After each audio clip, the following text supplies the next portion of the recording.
Day 15 inside the Hot Wheels arena. The wildlife have accepted me as one of their own.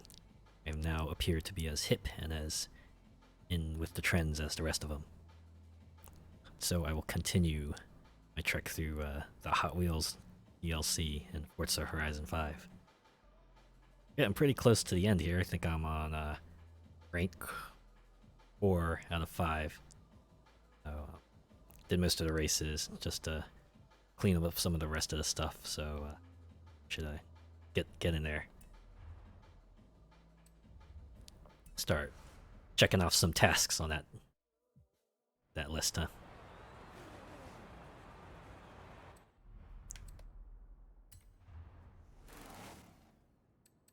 $406 medals to get there. Looks like right, PR stunts. Okay, go take care of those. Danger sign. Go there first.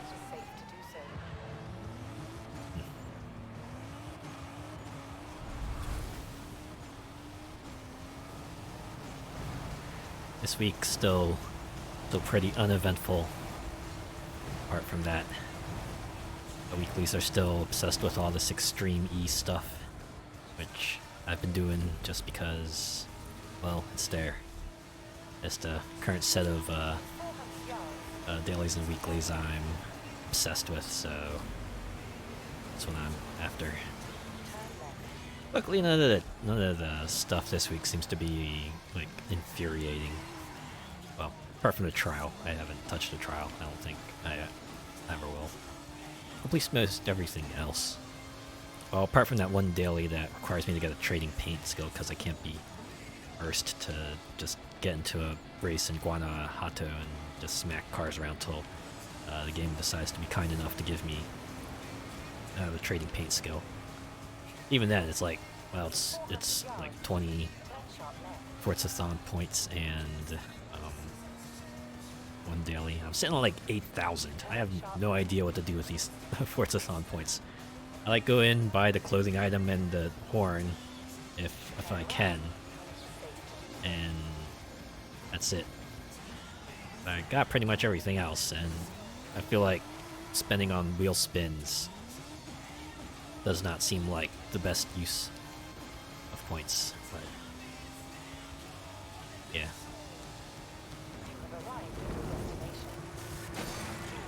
Good, I got the tank balloon. Tell me because I smacked that rock I failed. Alright, fine. Just need 1 star.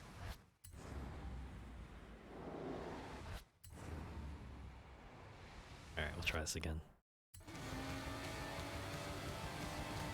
A little to the right. Hopefully we'll let's clear the rock. We're gonna smack into it. Alright. So far, so good. Oh. 133 feet. Alright then. I can do S2 cars, so I might as well switch to that. There's no reason why that stunt unlocked at S2, I guess. Not sure why I thought it was restricted to S1. Alright, bad to the blade. Supposedly spec'd out to the max.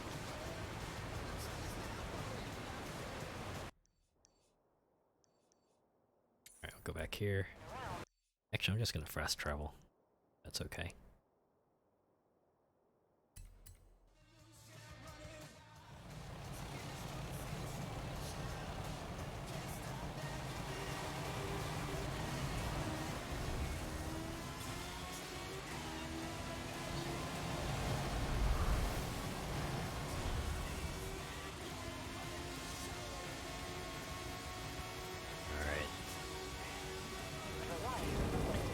Yep, that's me. You might be thinking what I'm doing here.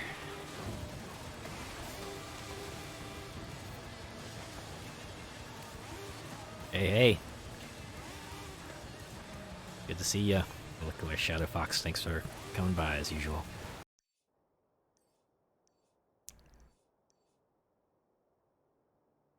Alright, try this danger sign next. How are you? I'm doing pretty well. Life has been fairly uneventful so far, so you know it's probably as good as I can ask for right now. How are you tonight?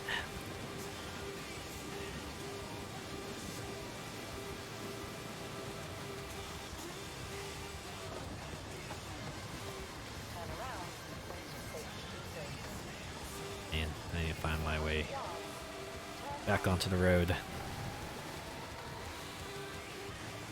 Man, feels like a prime spot to stick a barn, if you know what I mean.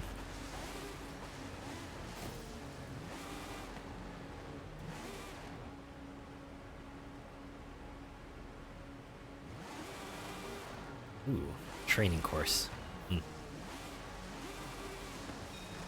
What's a training course about, if I'm allowed to ask?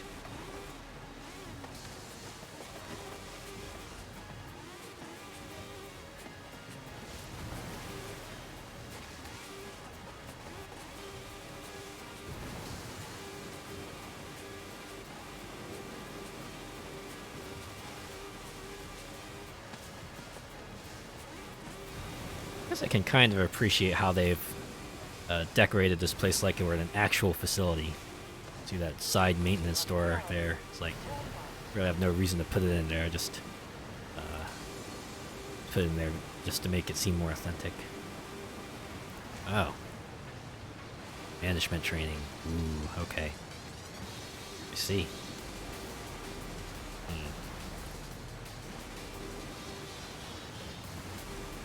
Oh, it's gotta be...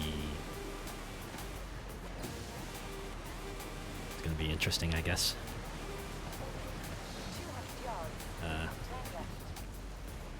Oops, whoops.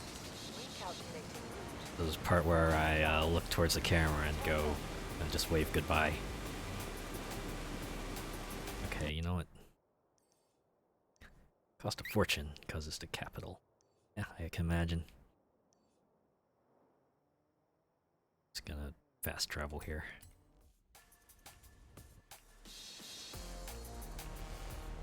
Yeah, imagine if they're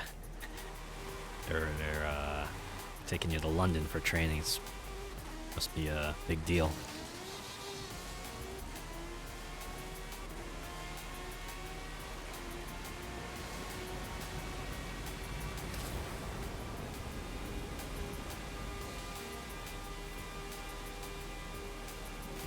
Not looking forward to 4 hours driving and bucket seats though in the car.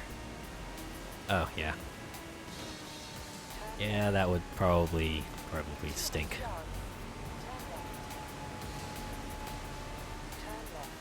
Yeah. If you're traveling along, probably want to try to be as comfortable as you can. Would you be able to get like a seat cushion or anything like that, or is that just not something you want to or not able to do?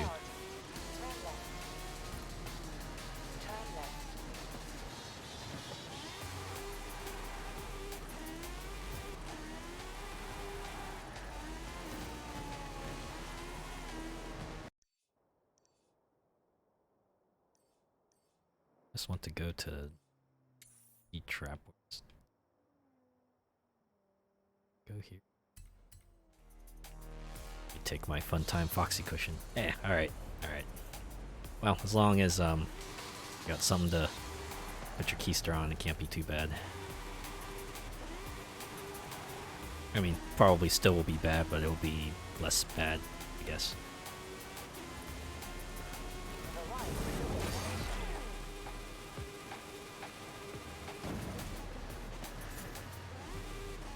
Alright, tell me that was a record. 54 more feet. Oh my goodness. Less numb. Well, that's gotta be worth something, right?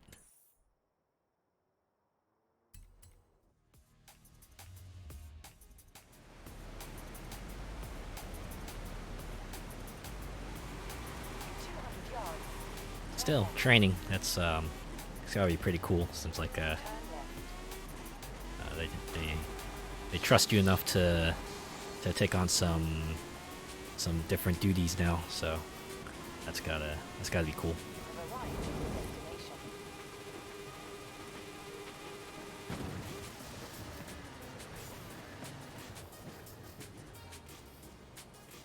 think I'm just gonna switch to a different S2 car. Chance to see other places I've not been before. Hey, yeah. Might as well, right? If you're traveling to somewhere you don't normally go, might as well make a vacation out of it. I know, I would probably do the same, really.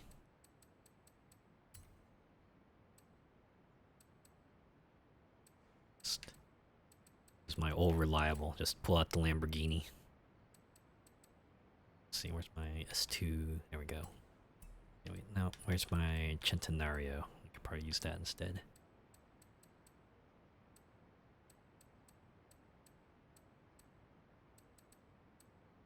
Oh wait, unless I've already spec'd that. Whoops, I spec'd that to be X-Class. Answer is always Lambo. You know what?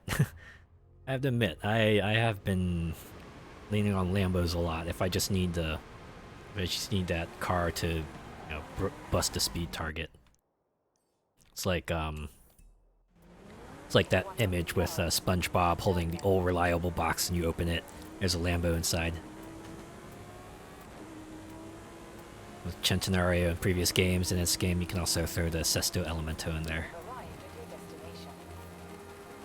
Wow, look at that. 4 digits, easy.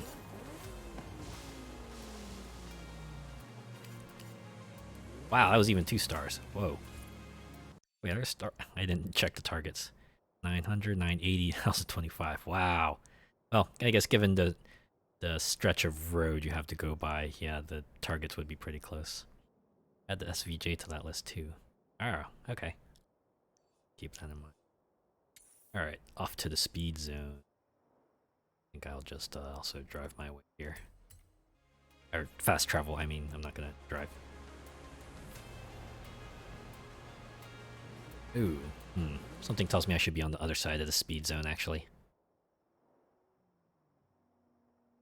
Because if I'm going down, physics would dictate that I would just naturally go faster.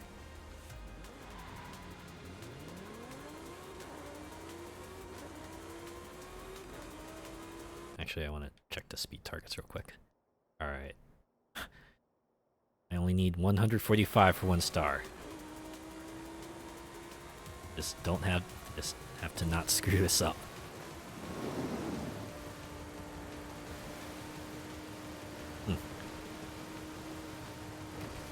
Remember it used to be that like rewinding at all in the speed zone would like automatically fail you out, but I feel like they must have changed that at some point because I can rewind like just fine in the speed zone, and most of the time I still have a chance as long as they don't completely exit the speed zone when I'm rewinding. I think they did that for drift zones as well. As long as you don't like completely exit the drift zone when you're rewinding, you're okay. Alright, we'll go to the speed trap. Made it easier for Game Pass and new players. Yeah. I mean, on the other hand, you always have the option to not rewind. So, no. It's for those folks. That's fine.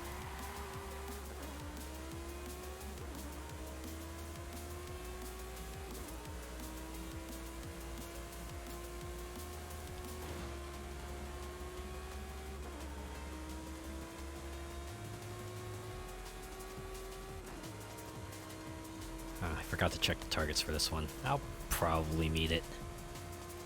This Elemento's tricked out enough that I should be able to meet it. Alright. Yeah, 2 stars. Sure, I'll take it. Oh man, I was only 3 miles per hour off for 3 stars. Alright, we'll go to the drift zone. Actually... Oh, wait. Okay. Starts... Okay, we'll go here. We'll start here. And then I'll switch over to my Hoonigan. Probably my S2 Hoonigan. The other old reliable Hoonigan. You need a car to get through a drift zone. Bust out the Hoonigans.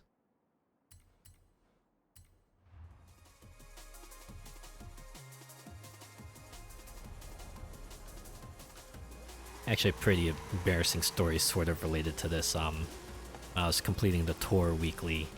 I think the requirement there was A-class movie cars, or cars that have appeared in movies.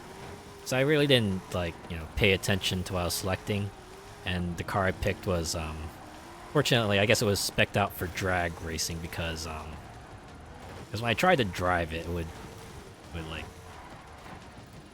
drift out of control if I ever even tapped the stick like a little bit. So I was feeling kind of foolish just smashing into walls left and right while the rest of my team was just mopping up the floor with the competition, because they actually they know cars better than I do. I think they even lapped me, probably silently cursing me out, but it's okay. We won the tour, won all 3 races, finished that weekly, so at the very least I wasn't detrimental. BS category. Yeah, honestly, wouldn't be so bad if we could tag them, but can't. Same how we can't tag credits amounts or there's others, but yeah. As we can at least take solace in knowing that the game will at least do the filtering for us. So if we go to the event and we enter it, then they'll just show us a list and it's like, alright, here's the cars that you can drive. Admittedly, it would be nice if we didn't have to go all the way there, if we could just check it from a list or something, but like that, heavy hitters are reasonably yeah, those are, yeah, the vagueness doesn't really help.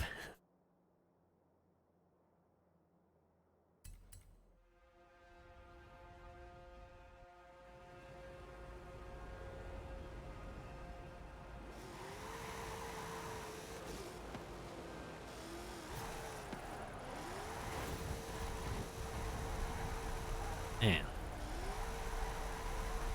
One thing I will give drift zones in the Hot Wheels area, really, it's a lot harder to fail out of them. At least you can't go off track because, well, the track is the track it is. Almost by design, you have to be trying really hard to fail by going off the track. Now, if you fail by going in reverse, yeah, that's still possible, and I imagine still likely to happen. But at the very least, you can't inadvertently drift out of the track and lose.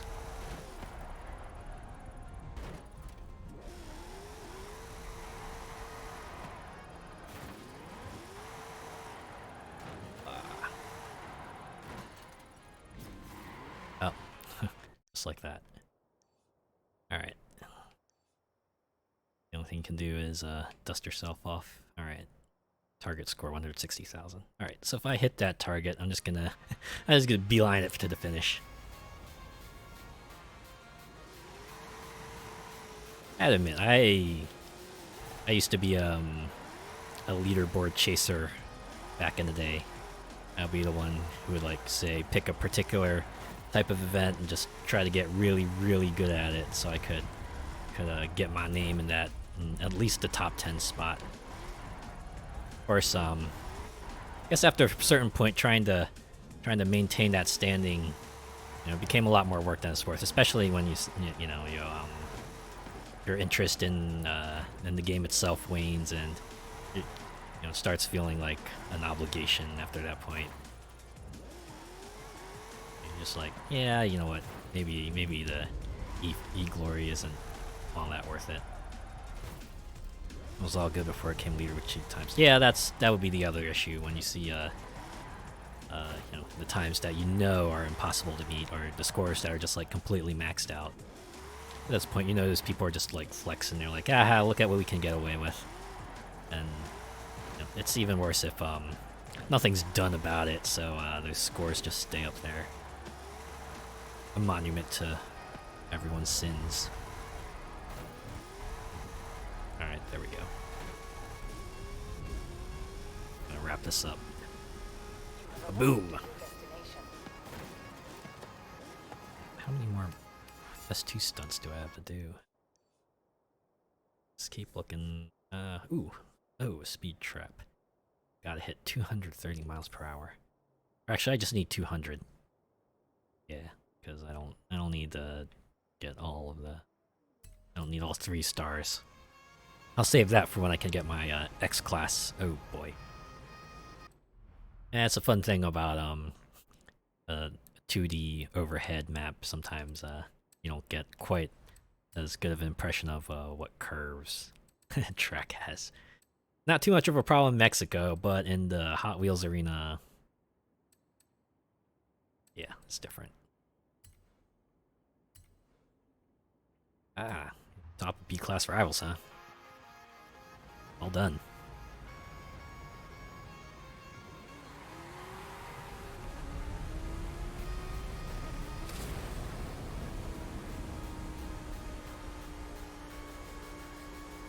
Alright.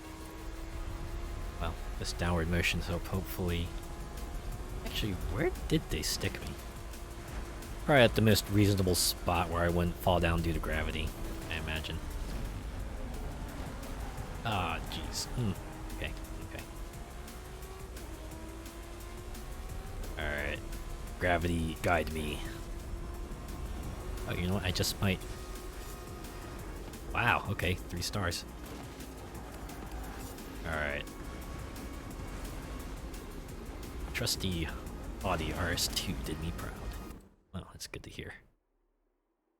I'll get my Elite Race helmet. Okay. So I gotta get 1 star from Frozen Rush and then 1 star from Supersonic Spiral. I gotta do it in 2 minutes. Alright, where's the Frozen Rush? There it is. Start.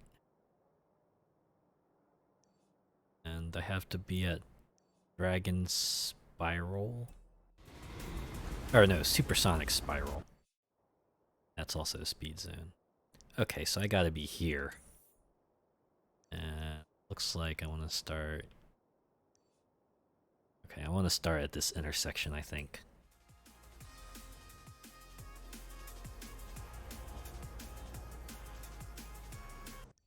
Alright, so then the goal is to drive from here to here.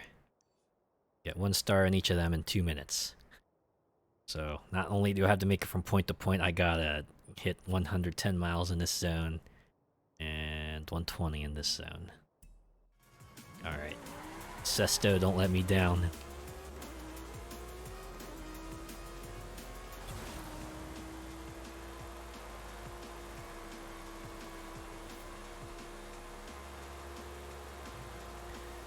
Do it. Thanks.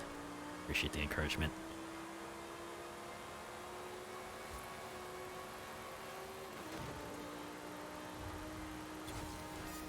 I think one of the really old games I used to super leaderboard chase was the DS version of Geometry Wars. It was like Galaxies.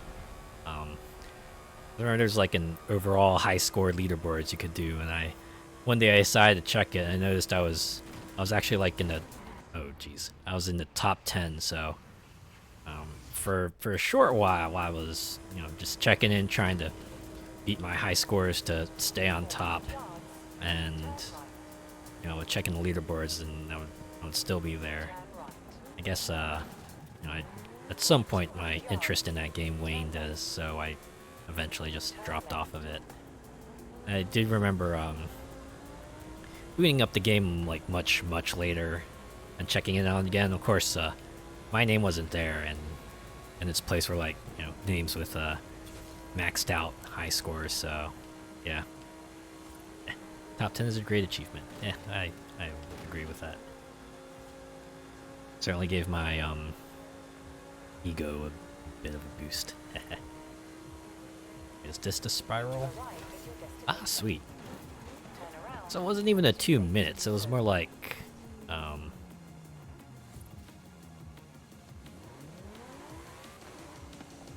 just meeting the targets, but you know, that was an S1. Those were like 2 S1 speed zones, so in an S2 it's not too bad. Okay, what's this one? Say close to the Hot Wheels outpost. Ultimate burnout skills by holding down the gas and spinning in a circle. Beep your horn 3 times, complete in 30 seconds.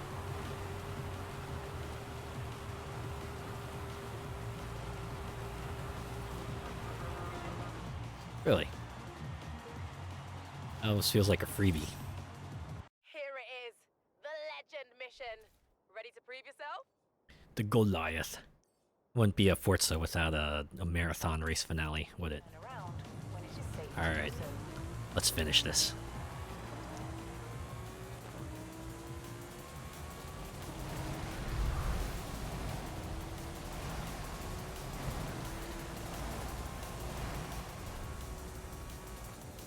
You know, looking back at galaxies, it's kind of interesting seeing all the elements that they would carry over to like later Geometry Wars games. Because I remember that game introducing the whole geoms mechanic, which would be the thing that would increase your multiplier instead of killing enemies like the base Geometry Wars did.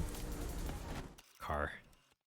Yeah, that was like a mechanic that carried over into later games. And then the structure of galaxies, such that there were like a variety of modes available, you know, and then Geometry Wars 2 and 3 also had like modes in it, so kind of interesting seeing the direction it would take. You need the Kraken and Leviathan back and forth, so yeah.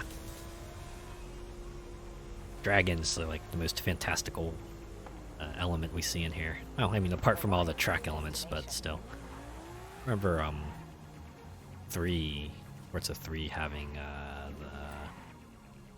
Forza 3's Hot Wheels Island had the dinosaurs, and that was really fun.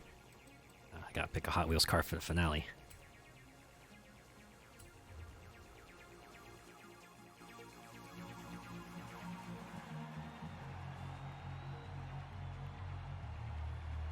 I admit, I was watching an old video on the 3 DLC, and I forgot there was like a whole city-esque environment. Granted, it was like mostly visual, but you know, they had a city area in the Hot Wheels Island. Well, there's like no urban environment here. I guess the Nexus is the closest thing you got, but even that's more like a... Sam at the academy. It's gonna be a heck of a ride. Strap in. Ooh, final exams. Well, yeah, I mean, it's thematically appropriate. Ooh, man. Final exams were always like a stressful day for me. Especially if you had like multiple of them in the same day. It was like the final test. This is what, you know, all your studies have been coming up to. It's like you, a bunch of questions, a bunch of problems, 2 hours. And that's all you get. Your final chance to prove yourself. You know, I do appreciate the courses that would, you know, try to throw the students a bone in some way or another. Had a few stiff drinks after all the stress of the finals. Yeah. I imagine a lot of people de-stressed some way or another. Some would go to drinking, some others would, I imagine, just like me, I would just kick back, fire up my console, and just, you know, play a video game of some sort.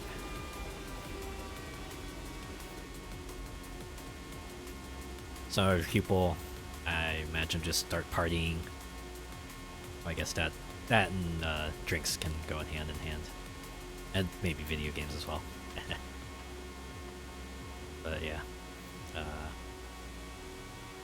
I do enjoy the courses where they throw the students a bone. Like, say, if you got a certain grade throughout the year, then you were exempt from final exams, or instead of an exam, they would have you do a project, or the one particular one I liked was like the exam you know, like 95% of the test, I would say, the first 95%, you know, were your usual questions that quizzed you on all the subjects you learned throughout the semester. And then the last 2 questions were like just easy, super easy, just gimme questions. It was like, you know, basic stuff you maybe learned on day 1 or something like that. I always enjoyed that. It's like, yeah, you know what? We know you've been busting your tail off for the rest of the test. Here you go. Little victory lap for you. Enjoy the rest of your life. I appreciate that.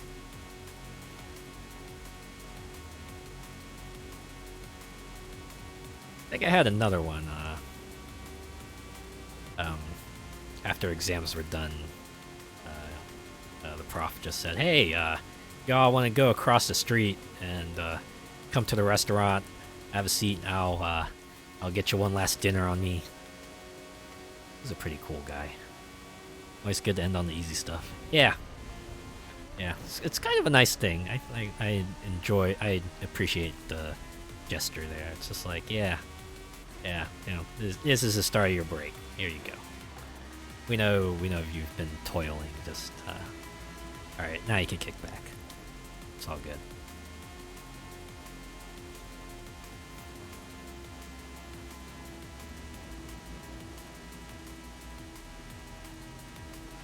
Man, speaking of college courses,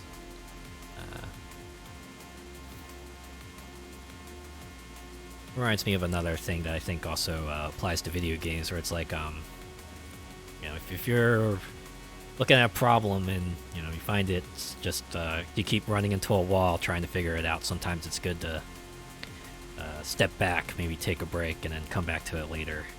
I had a course that was like that. The first time I tried to go through it, I just, for some reason, I could not understand anything about it. It's just like, I tried my best. You know, I did the homework, I did the exams, I went and talked to the prof during their office hours, and I don't know, it just didn't catch. So I dropped out of the course for that year.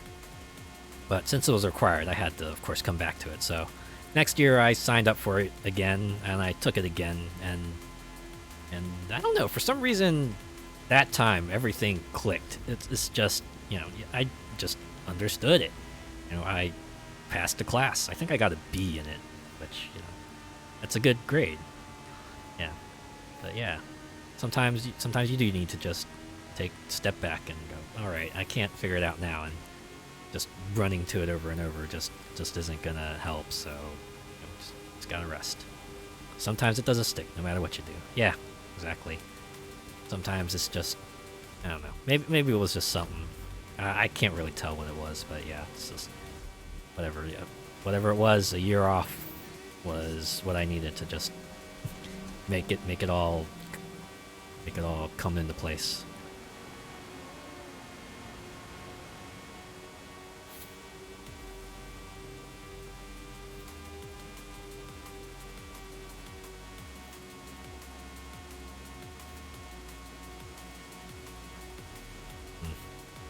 It was a pretty chill race around the track, really. Kind of like it. It's like your final tour of the area. Yeah, look at everything. I felt like that when I learned myself basic mechanics. Yeah, I bet. That's always the other thing about the bigger insurmountable problems to me. When I look at it from the outside, it's like big insurmountable problem. Everything just stares back at you, and you're just going, "Oh my God, how do I fix this? How do I fix this?" But you know, you start looking into it. You start looking at the pieces you can handle, the pieces you can figure out bit by bit, and then, you know, you start chipping away at the problem, and then it becomes smaller and smaller, and suddenly just feels a lot more manageable. It's always satisfying to do. Look at that, we're a legend. Oh my God. I have racked my brain for these last missions. Maximum difficulty, maximum thrills. I think you're gonna like them. Here, you might as well drive the fastest vehicles while you're at it. Or basically rockets with seatbelts. Ah, sweet. So, Yeah, I guess we're legend rank now. There we are. We did it. Uh, another anticlimax. Like, yeah, it really was, wasn't it? Oh my goodness. It's like a short scene. Yeah, you did it. Might as well just like flash a text that said you're winner. I mean, I guess we got to see the Bone Shaker do donuts or something. I think. Let's see. Are there any of these that give me cars? Discover all routes. Okay, I'll do that later. Ah, that's the only one. Oh yeah, and all these are rivals medals. Gee. Okay. Hmm. Wow. Uh, big rig reference. Yeah. Oh boy, I remember. The GameSpot review of Big Rigs, where Alex Navarro was just playing the game, and then he just puts the truck in reverse, and you see the truck just speeding up in reverse until the environment's just practically flashing out like it was glitching. And Alex just leaves the computer, goes outside in the building, and lies down in the middle of the street. And that was the review. And that's probably an appropriate reaction to playing Big Rigs. Of the AVGN episode of the game. I'm sure, sure, sure he had a field day with that. Oh man. All right, let's do some of. Actually, are you a point to doing any of these? They only give me medals. If they had like a car or something, I'd be more inclined. But oh, here we can do this one. Start at the Hot Wheels outpost in an S1 class car and complete the treetop speed zone within a minute 30. And I'll get a Subaru supercar. Alright, so first I gotta switch to S1 class. Doing Hot Wheels. Because I can. Yeah. And then, what was it? There's that one time on what was it? Awesome Games Done Quick, where they brought Navarro on for like a silly segment where I think they had him either speed run the game or just have him just recreate the backup glitch, because it seems something that's just, you imagine it's something just so fundamentally absurd that you just can't help but laugh at it. Was this one right? Yeah. All right. S1 class, complete treetop speed zone within 30. Someone's selling big rigs on eBay for 1,600. Oh my goodness! It's yeah. That's just that's some fool trying to cash in on the meme. Just would buy that. I mean, it is a physical copy and all, but still. Probably belongs in a museum, if anything. 400 yards.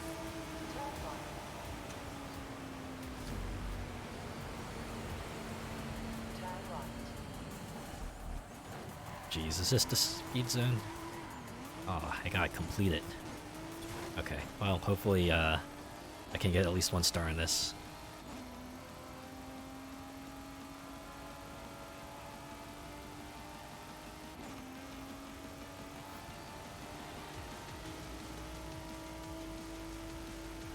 eBay. I think Weird Al put it best. It's a worldwide garage sale. So I have to admit, I did buy my share of out of stock goods on that site. It's come in handy.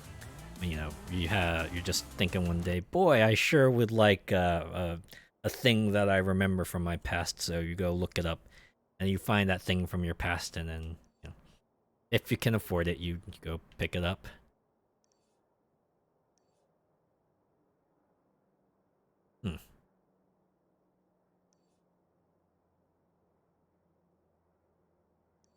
Surprised there are a few roads that I have not traveled on. Guess not even the races, not even the races thought they were interesting enough for me to get onto. Or who knows? Maybe this will be like. I was intrigued reading an article on the most expensive games on Steam. Oh, was that one train simulator part of it? The one that has like thousands of DLC that you can just buy for it?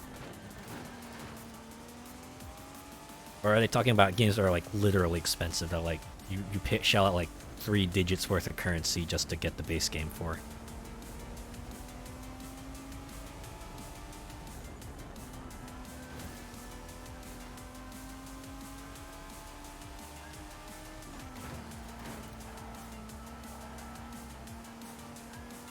Yeah, I do remember people bringing that up and just thinking, boy, it's kind of crazy.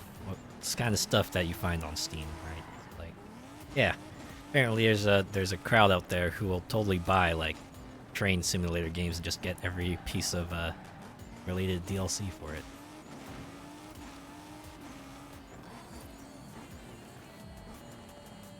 Cent free roaming VR experience goes for $999. My God. Wow.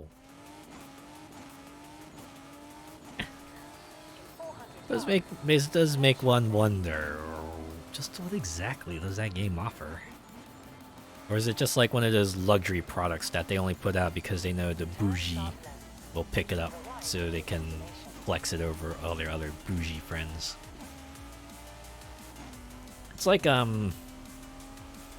that old iPhone app that was nothing but a gem on the screen, and it cost like $1 billion, or not $1 billion, but it cost like a lot of money.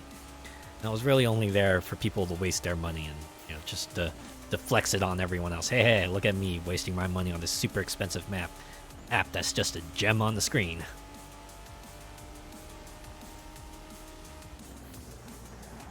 Hmm. 20 roads. I'm kind of thankful that the roads in this map are relatively easy to look for, so it's like not hard to tell what you haven't traveled on yet. Some folk have more money than sense. Oh, ain't that true? Yeah. People.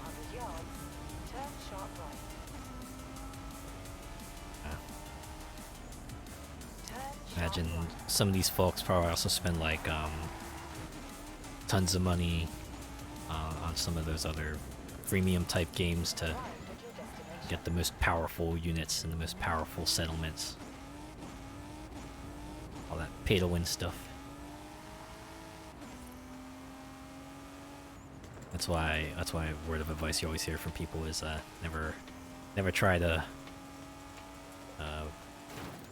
like when you see those YouTubers flexing, they have Lambos on their exotics. Yeah.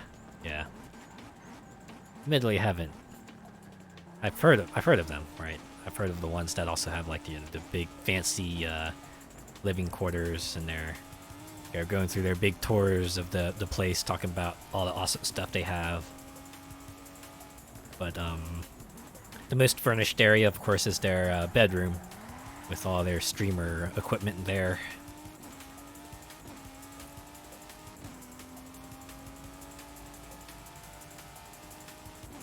Sort of funny and sometimes sort of weird. It's like lifestyles that are rich and famous, except it's lifestyles of the internet influential. Man.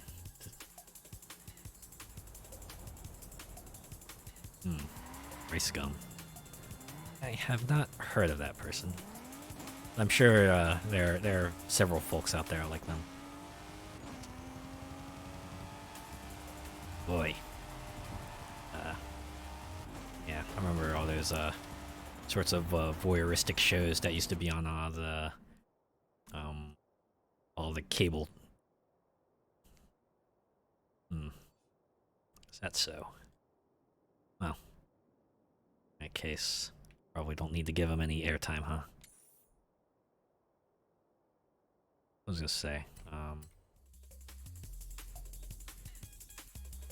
alright TV shows. MTV. I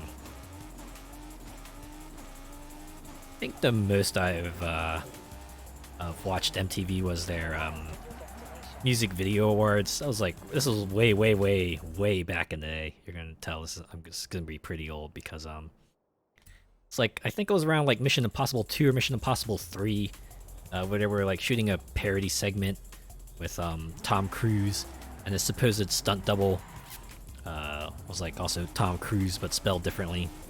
And I don't know, one scene that always stuck out in my mind was the one where you know, the guy's about to throw a punch at the real Tom Cruise, but then he stops like right in front of his face. They swap out the real Tom Cruise with the stunt double Tom Cruise, and then they go action, and then the guy finishes punch, and you know, stunt double Tom Cruise gets punched in the face. Kind of absurd thought when you think about it. Miss MTV showing actual music. Headbangers Ball was my jam. Yeah. I think I was in I was traveling. I was in another country once, and I was able to like watch TV for like part of it, and you know, I tuned into like the MTV station for their country, and I was like really surprised to see like music videos. I was like, whoa, hey, yeah, hey, music video television. Who would have thought? I'm gonna like severely date myself again, but that was like Eminem's Without Me, and I forgot what the song's name was, but it was the music video had a woman like sitting on a piano while it looked like she was like just traveling through town while sitting on that piano. It was very fun. Now it's just a Quagmire reality shows. That describes a lot of TV channels these days, especially during summer. Yeah, you know, when I go back to visit my parents, you know, they still watch TV. You know, when it comes prime time, you hit those prime time channels, and you see shows like Survivor and Big Brother and America's Got Talent and things like that. Like I can sort of understand why they're there. I imagine they must not be that you know, resource intensive. But yeah, it's just not my thing anymore. I don't know. Vanessa Carlton, 1,000 Miles. Yeah, and then there's the flip side of reality shows. The ones that focus on like some celebrity family or group and follows them through their daily lives, which I don't know. I guess people must be interested in that because they keep doing it.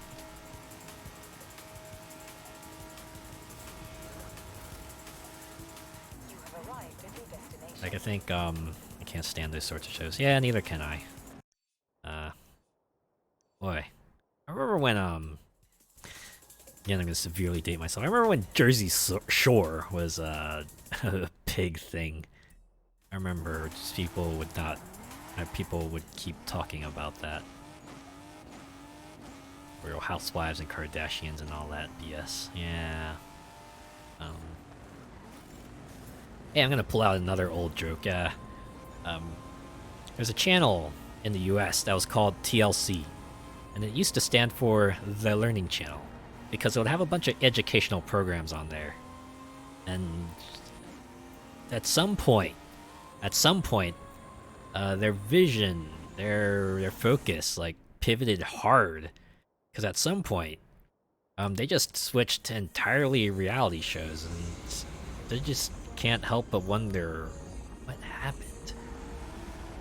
Right? Because they still call themselves TLC. Obviously, they never said The Learning Channel anymore. We get TLC on our satellite here too. Ah, okay. So you must have witnessed a change too, right? Must have remembered it from the point where they used to call it The Learning Channel until it suddenly wasn't. Maybe you enjoy watching Botched on there. I don't know, from the title, I'm assuming it's like one of those shows where you're just like, boy, I'm sure glad I'm not those people. like a point and laugh show, like Springer or Mari Povich.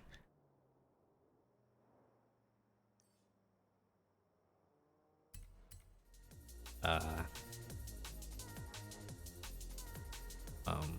program I fondly remember that I used to watch on TLC. They fix messed up plastic surgery. Okay. You know what? That's it's a far more noble show than I thought it would be. You know what? I'll give him that.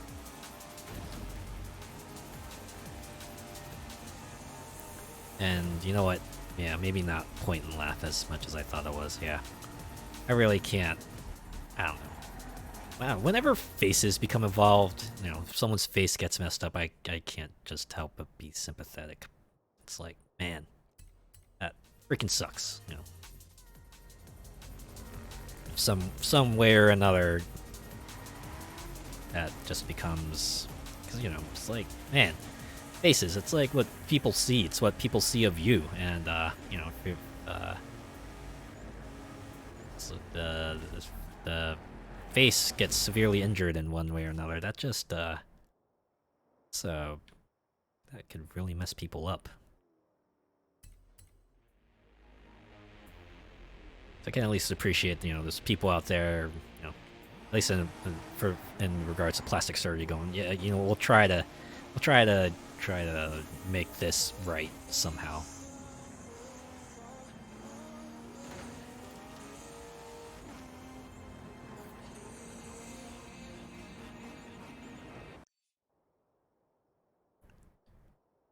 The self-inflicted too, when they have implants that are like 2 big watermelons or something. Oh, yeah.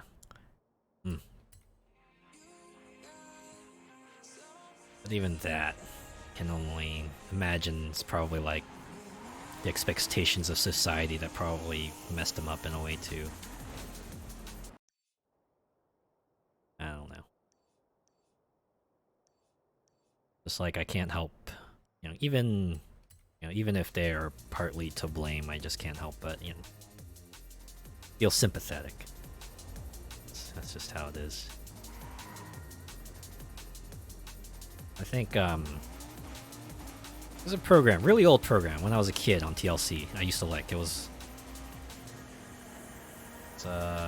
called, I think it was called How'd They Do That, and it was very, very straightforward. They would just just talk about how things happened, right? It's like You've driven on all the stunts here already? Wow. Well, I guess you haven't fully experienced the theme park until you've gone on all the rides, right? Alright, let's get our car. For some reason that doesn't cover the landmarks. What is legendary?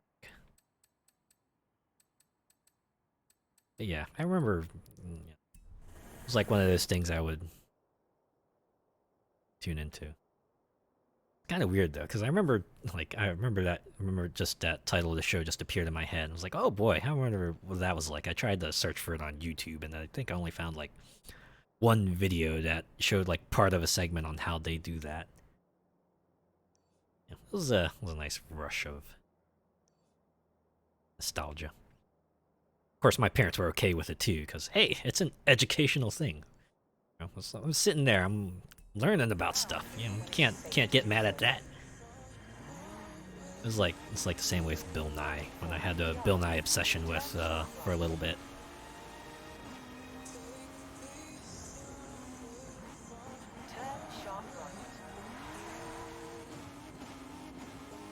Boy, I was kind of ashamed that if you're like a Bill Nye fan, there's really not much of a way to get the old Bill Nye the Science Guy series.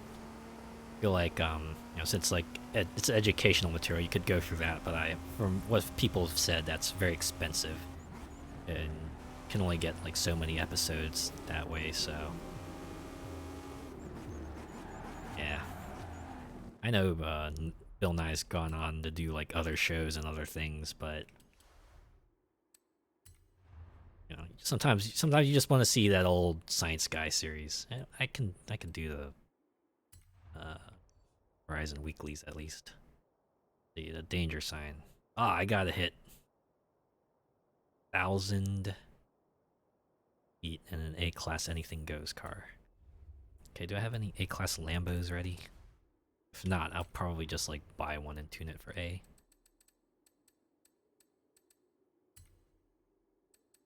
I had to admit, I did get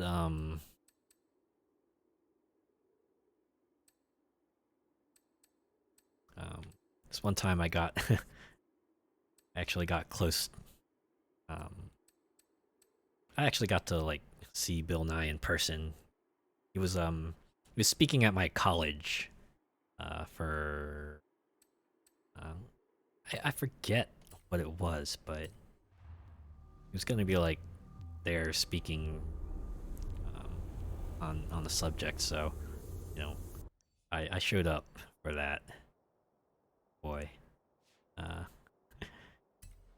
this is gonna be weird. Also unrelated to what he spoke about, but the thing I remember the most is like at the end where the organizers were like suddenly, hey, we're gonna do a drawing. A person in the audience, lucky person in the audience, is gonna win a prize, and we're gonna have Bill Nye draw out the winning number. And then Bill Nye just said, wait, oh, I didn't realize we were gonna do this, but okay, we're gonna do this.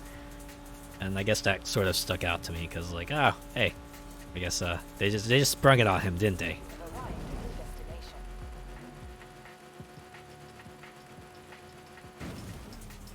I wasn't far enough. I need 60 more feet. Oh, 54. Some were the older shows. Far more entertaining than the modern one. Yeah. And admit that the shows these days definitely geared towards for a different audience. I'll agree with that. Definitely not my thing. Like, I have an 8-year-old nephew, and he does like watching a lot of channels on YouTube. I'll usually take a glance at what he's looking at, and it's just kind of surreal, the kind of stuff that he likes. I mean, hey, clearly there's a reason why those things get made, so because they're clearly drawing an audience, but sometimes it's kind of funny looking at it through a different lens and like, boy, I'm sure you know, when we were kids, there are things our parents or older people just looked at. You just nodded politely. It's like, all right, cool, yeah, all right, cool. You go ahead and you keep enjoying that. Yeah.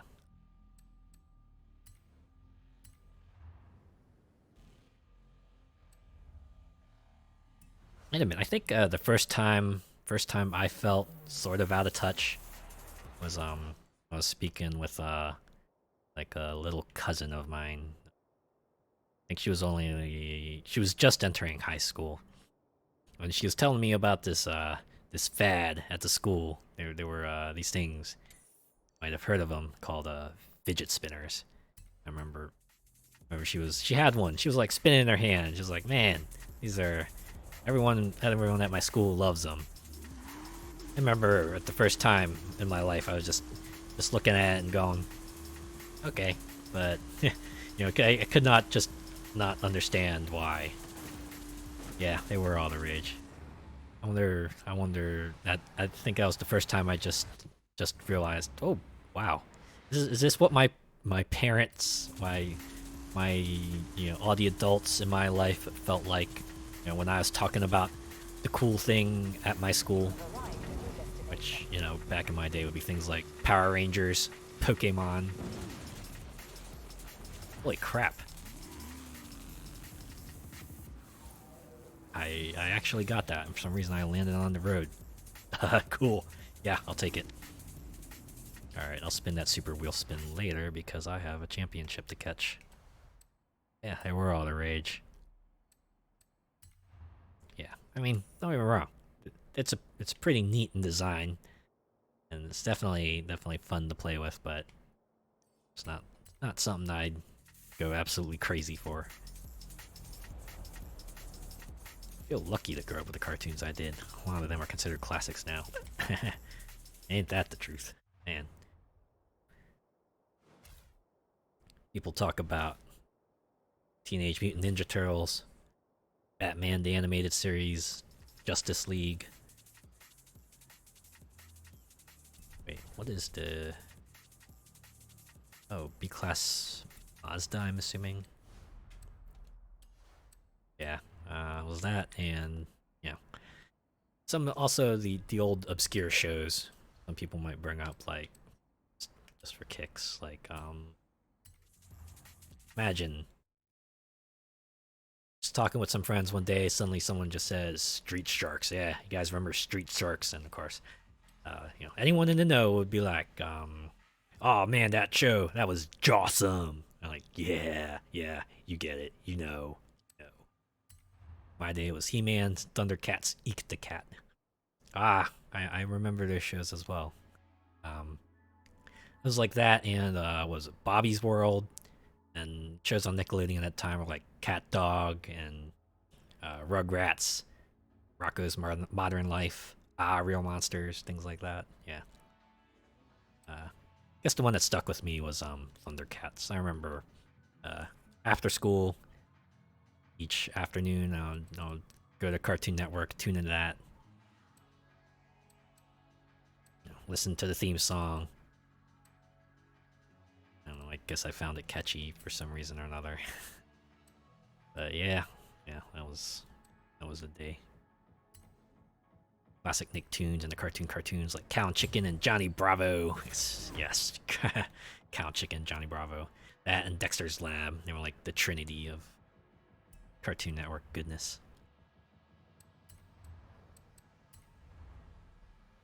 Gotta admit, the one that I stuck with the most was definitely Dexter's Lab. Guess because you know, it just plays into that kid fantasy, you know, just having your own secret private space to call your own, where you get to carry out your own most big bombastic kid fantasies you could think of. Huge fan of Ed, and Eddie. Ah, yes, I definitely know people who are very fond of that show.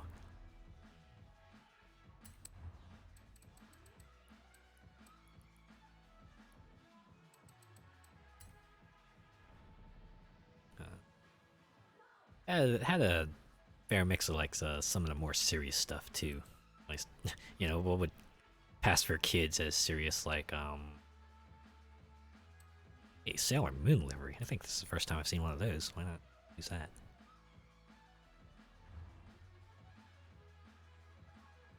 Oh my god, speaking of Sailor Moon, Toonami. I remember when that started up. First cartoon, or first... I imagine that was like many a kid's introduction to anime. If it wasn't Pokemon, it was probably Toonami. Back when the big shows were like Dragon Ball Z, Sailor Moon, Yu Yu Hakusho, and Tenchi Muyo. Oh, and Gundam, right. Can't forget about Gundam. Especially Wing. I remember being into some of that.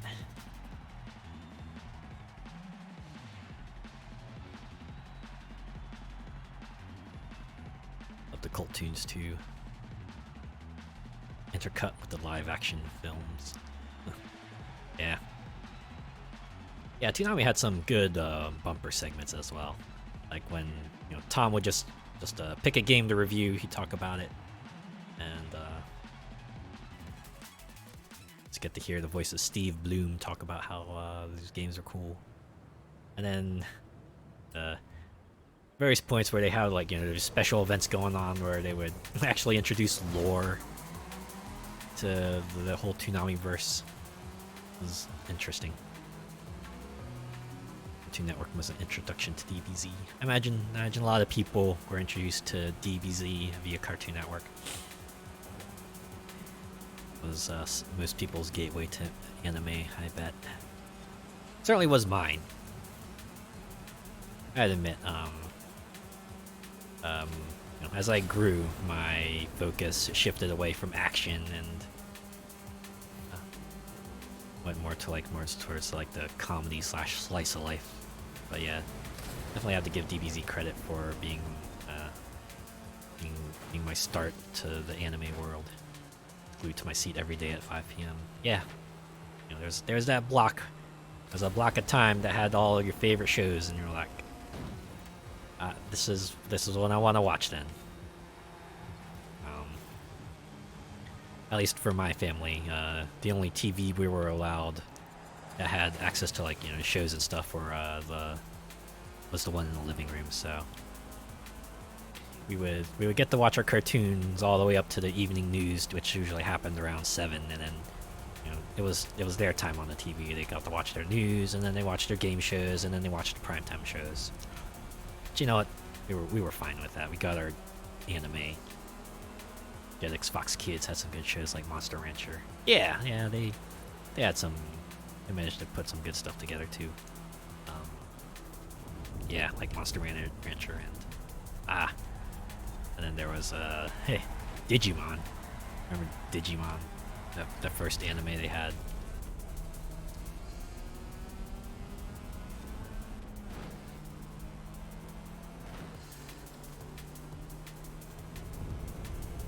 Definitely felt like your big kids anime show, especially when you got to like the later series that introduced the darker concepts. Season 1 of Digimon had me hooked. Yeah, imagine it did for most people. But you had like cuddly monsters. You had your young kids. You got isekai'd into another world. They had to survive. I think about it. It seems like a common plot for like anime of the 90s. Like kids getting transported to another world. We had Digimon. We had Escaflowne. Then you step outside of the Saturday morning cartoon blocks, and then you had things like Familiar of Zero. Why are those the only ones I can remember? There's more, I'm sure of it. Oh, Ray Earth. That too. Oh, who's your favorite character in Digimon?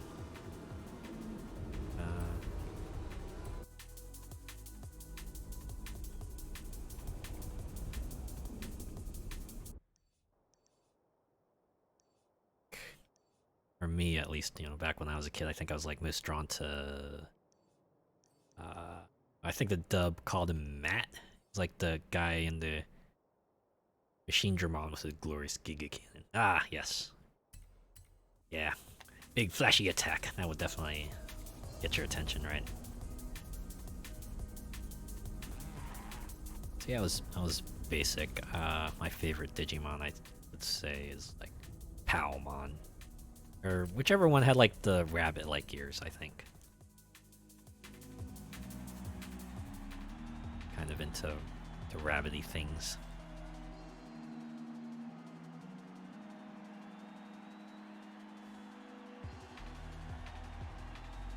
Yeah, for human characters, I guess it would be Matt, because I don't know. Back then, I was kind of different. I liked the cool stuff.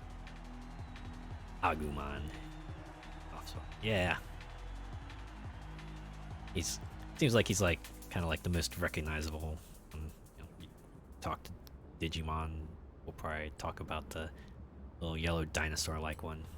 Yeah, Agumon.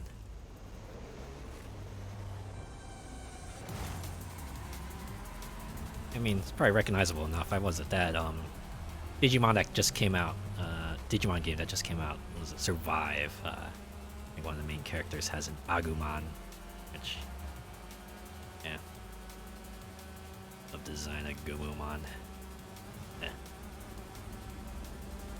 Oh man. For some reason I'm drawing a blank on a lot of Digimon designs. I only recall the Agumon, Palmon, and the Greymon line.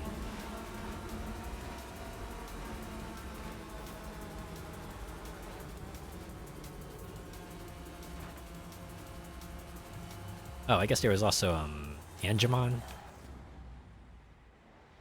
It was like the final Digivolution of the little kids Digimon.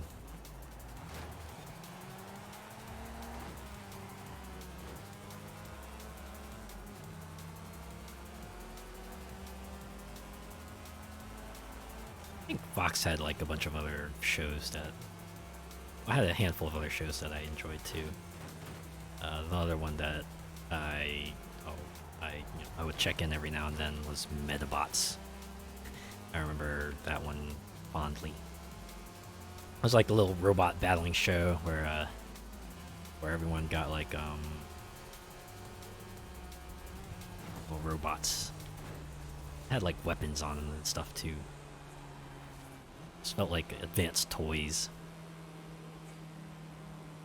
I remember, was it the running gag of the first anime series was that some referee would always just like pop out when two people were about to do road battles, as they called it, and they would officiate the battles. It would just get more wild the ways he would be introduced. One that creeped me out was Waru Manzamon. Yeah, Digimon definitely wasn't afraid to kind of touch on the more horror aspects. I remember, was it the third series, the one with I forgot what was it called, the D Reaper virus or something that went all like Evangelion and stuff, and they had like the D Reaper creep out into the real world and like took it over, and went all existential and stuff because they actually had like a Digimon die in that series, and it caused the tamer all endless amounts of grief. Yeah, I remember specifically that series also ending on a super bittersweet note because it was like spoilers, I guess. The series ended with the Digimon and the humans parting ways. Although they did show like one last ray of hope, in that the kids found a bunch of eggs in a tree, and like, yeah, you know what? It's not completely over. It's okay. Yeah. The original theme song was such a bop. Yeah, yeah. Change into digital champions to save the digital world. Wait, they just dropped world in there.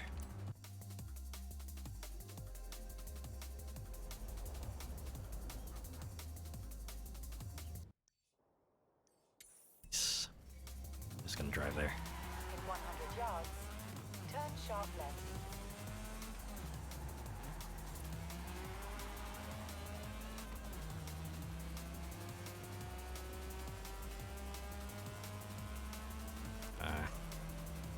Boy, I remember the movie too. It's a very interesting movie. In 400 yards, I actually forget what it's all about. I just remember it was originally like apparently several different movies that they stitched together to make like one 2-hour feature for localized audiences.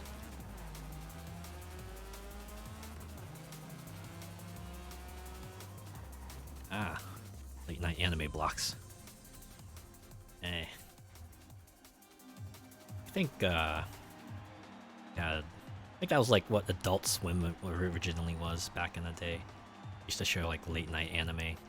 Nothing like risque or anything like that. It was just anime.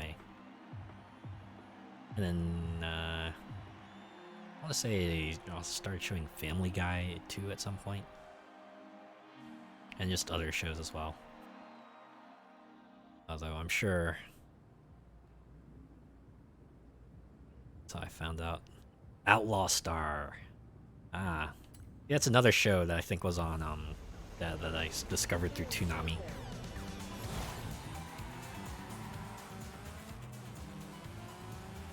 It's good to see that there are other programming blocks as well.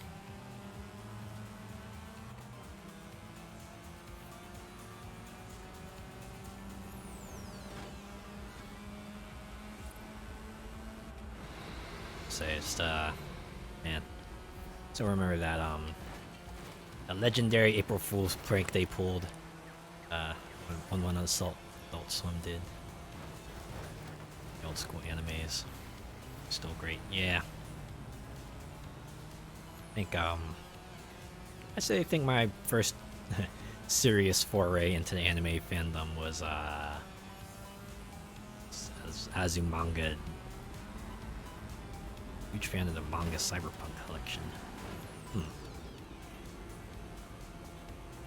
think I've heard. Is that like a general term, or is that like specific sort of collection stories? I know a lot of series kind of have like cyberpunk settings and themes to them. Oh boy, I'm bombing this race super hard. I have to restart this one.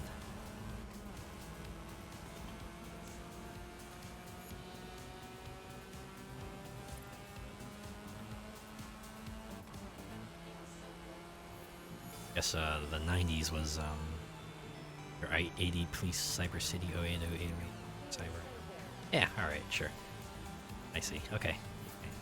Sort of like those future as the 80s to 90s envisioned them to be the future types of animes.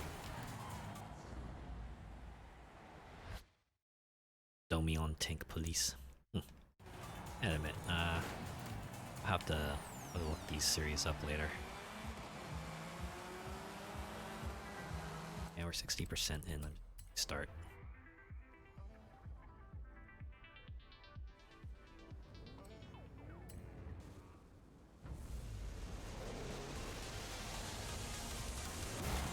Yeah, those were back in the days where of Angel Cop on VHS. Ah, yeah. Tapes. That was my sister's preferred way of getting her anime. She would always set the VCR to record at certain times on certain channels, and then she watched the tapes later, watched episodes later on tape.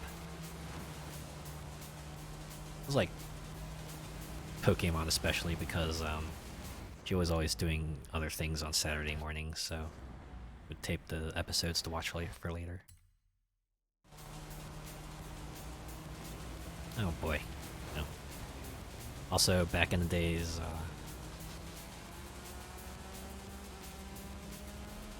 used to love that opening manga video trailer. Certain things in life, they just stick with you.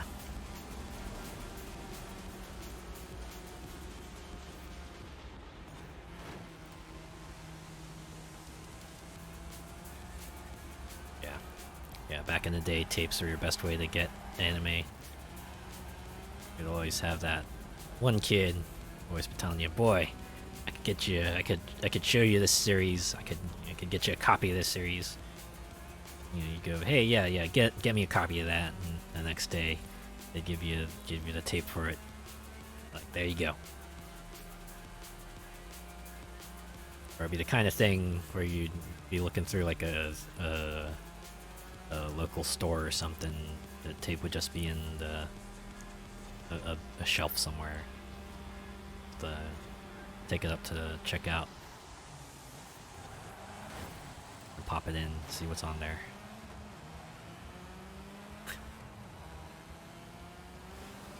Boy, I can't remember if I'll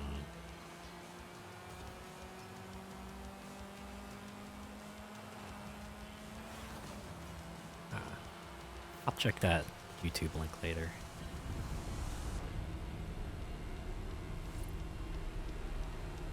But it's some fun stuff, though. Like a particularly catchy intro is like colorful or just like cool music. It's like the way they said their jingle.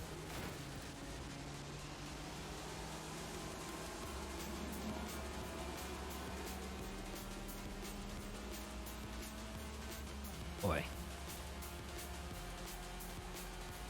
Guess to segue, I remember when video rental stores used to be a thing.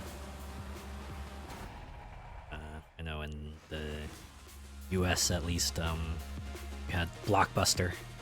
That was that store kid got you've come very familiar with.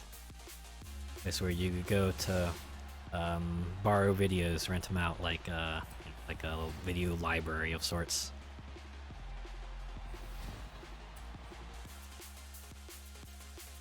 Always in the video shop getting films and stuff. Yeah, imagine most places had things similar to that where you could just borrow videos. Go to library. Okay.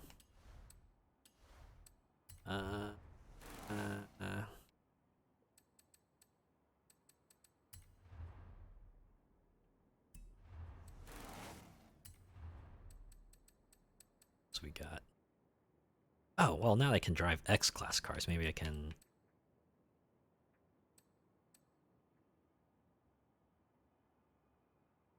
Game changer when I started renting out Mega Drive and PS games. Ah, yes.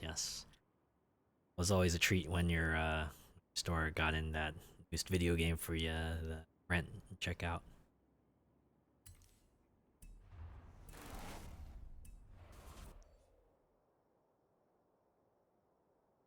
Yeah, whenever I went to my cousin's place, we would always go to like a Blockbuster, a rental shop, and always go there and yep, rented the game, played it for the weekend. Didn't matter what it was, just our way of having fun. I remember enjoying that very much. Where we got? Hot Wheels Outpost in the middle of the park. Arrive top the dragon in the canyon. See, I believe I'm in a B-class car, so I should have that covered.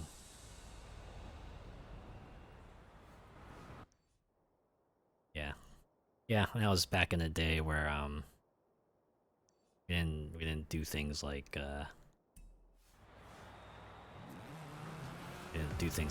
check out reviews and stuff. We just looked at the box art, checked the back of the box. Hey, does this game catch our eye? Sure, we'll go home and see what it's all about. Well, spend the weekend throwing ourselves at it, see if we can get anywhere.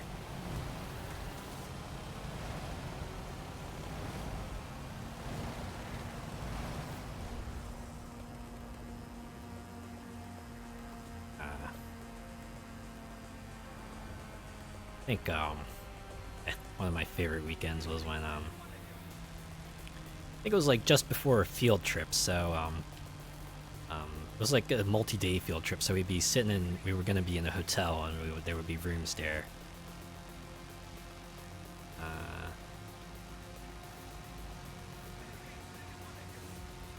And one weekend we had to decide where everyone would sleep.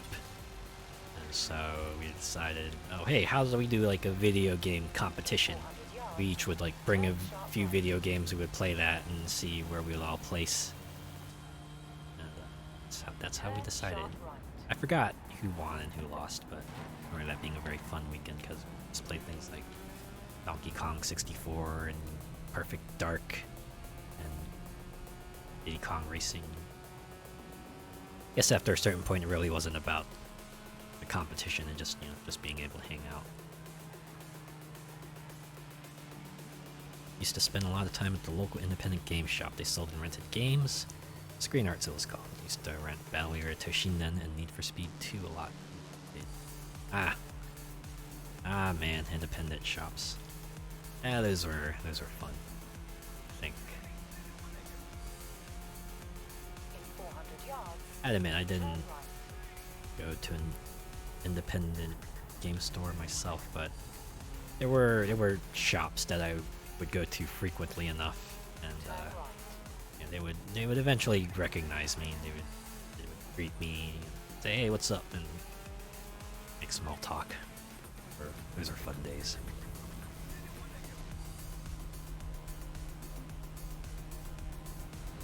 It does get kind of surreal sometimes, where at start you treated each other professionally, like customer, employee, and conducted business, and went on your way after a certain point. You start making small talk, and eventually it would go from there. That's that.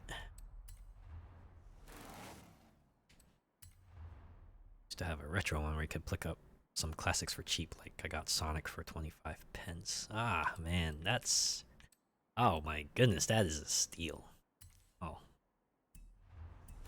That's cool. Gotta love it when you manage to find a cool thing. Start in forest falls, enter Giant's Canyon. Mission the lava ice cauldron. Oh.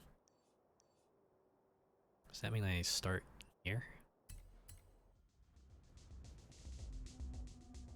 It's nice when you get that report with the smaller shops. Yeah. Certainly makes you feel like kind of like part of the community.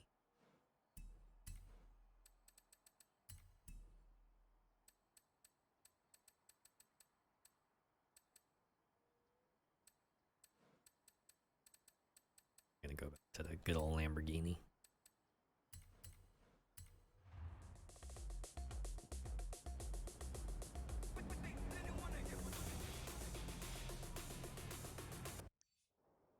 Okay, so let's see. This is the Forest Falls. Do they want me to start in here? So let's drive in here until they... Game shop version of a mom and pop store. Yeah.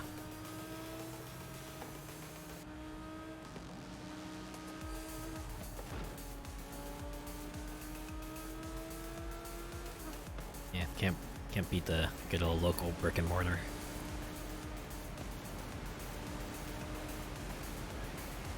Oh wait, I made it. Okay. I gotta do some more minutes.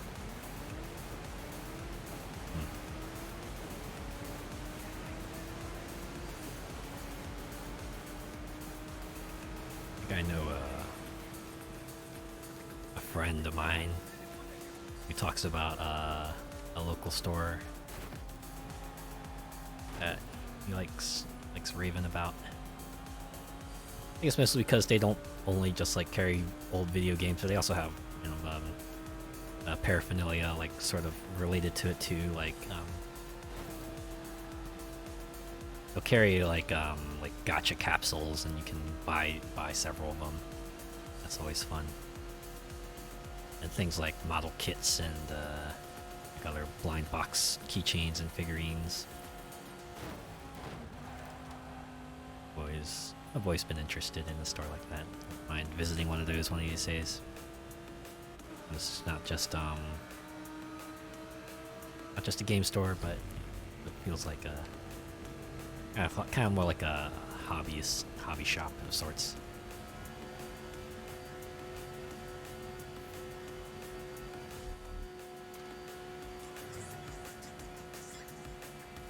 Although, yeah. Sometimes it's worth browsing through local stores because, you know, you can find some gems like your super cheap Sonic ones. Yeah.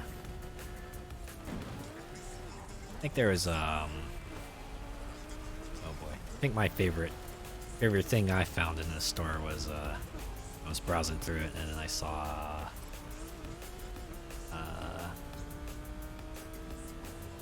it was like a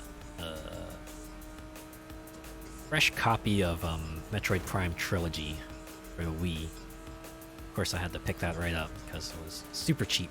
Right, that was like back when people were selling those for a fortune because I guess they weren't that they weren't that widespread. So sometimes you just gotta go for it. Okay, did that. Main tasks. I'll do everything.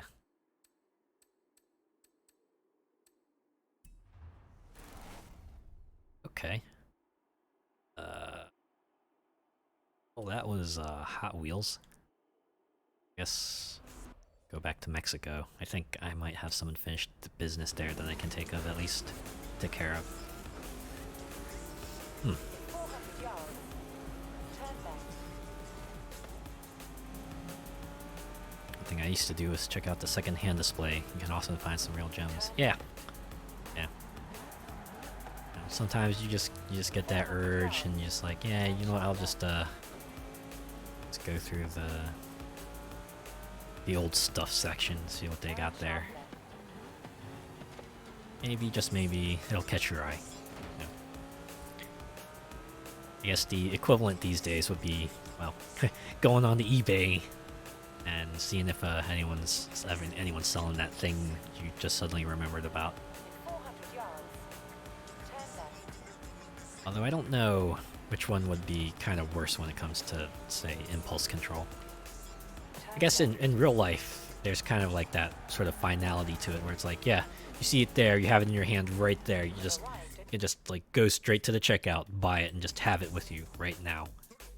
Whereas with eBay, it's sort of different, because you can pay for it and get it, but you have to wait for it to ship and come to you.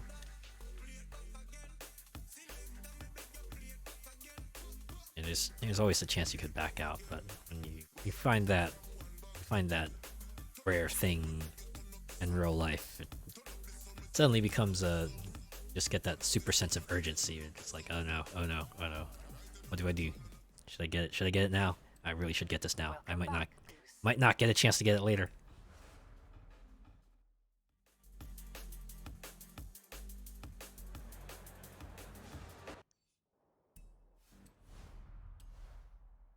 Man, like most of the weeks, I've been just clearing out the festival playlist ahead of time. So I don't really have anything to do here aside from, I guess, 100,000 skill score in Extreme E. Yeah, I'll do that on my own time. It'll take me like all of 30 seconds.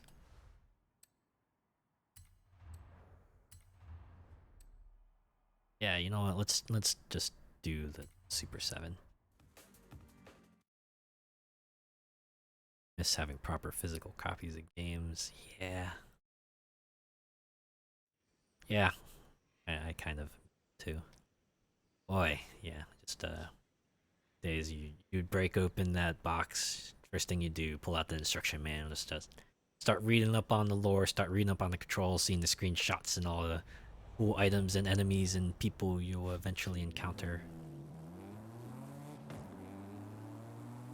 I do appreciate that, some games are trying to keep it alive in some way or another, like how some Nintendo games will have at least a digital manual that you can read through, or there are companies out there like Limited Run and Strictly Limited Games and things like that will do like physical versions of normally download only games. So you can at least get yourself that disc or that cartridge in hand. Boy, Ultimate Mortal Kombat booklet was a good one with the full illustrations of the characters. Ah, yes. Gotta love it when the instruction manuals were full color as well.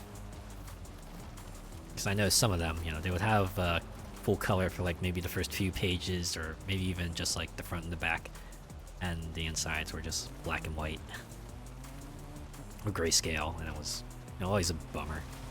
Especially when you got like character designs and you always wondered, boy, what do the outfits' colors look like, and you can't really tell. I guess that mattered more for like things like the ones that had characters with very distinctive costume designs.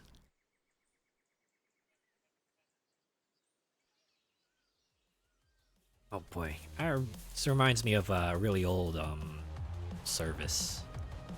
I can't remember if I brought this up here, but it was an old service called IndieBox, where they would yeah, this was during that time period in which like sort of the loot crate style blind box things were in vogue. So IndieBox came out, where they would do they would take like a digital game and every month and do a physical version of it. You could get like a copy of the game plus a bunch of extra tchotchkes related to it.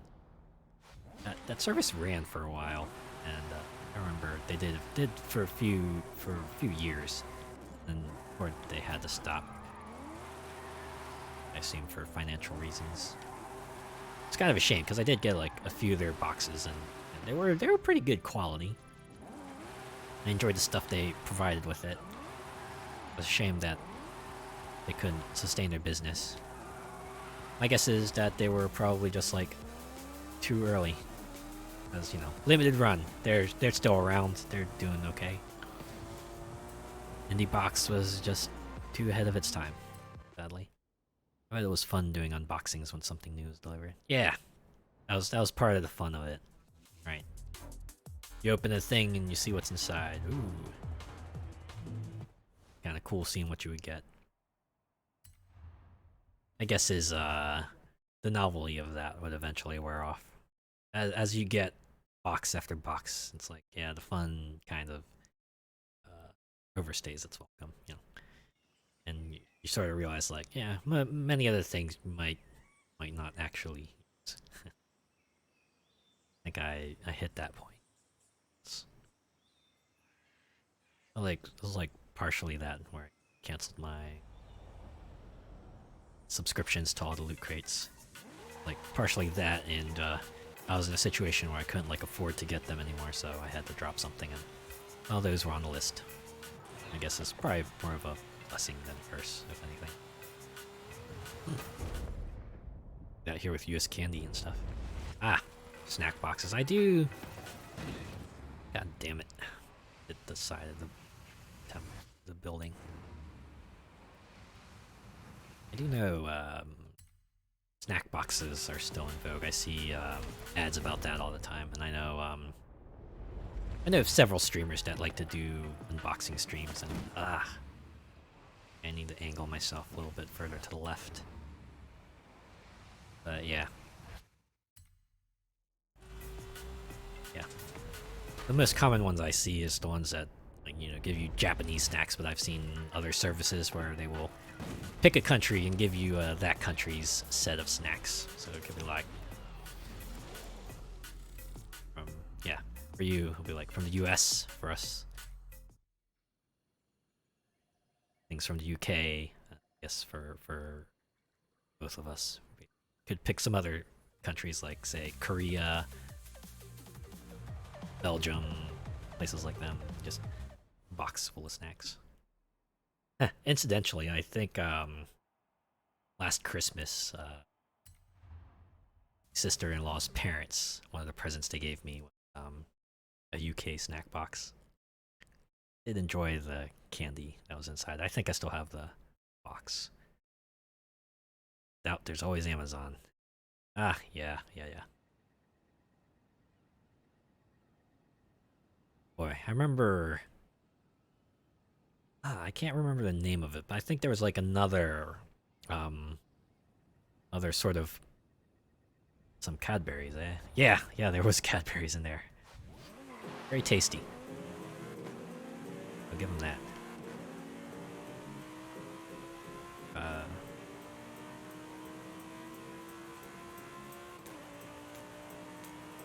have to ask, what was in the U.S. Candy box? I like to think, I like them. This chocolate maker in England. I see. I know people like to make a big deal of them here. And I can see why now.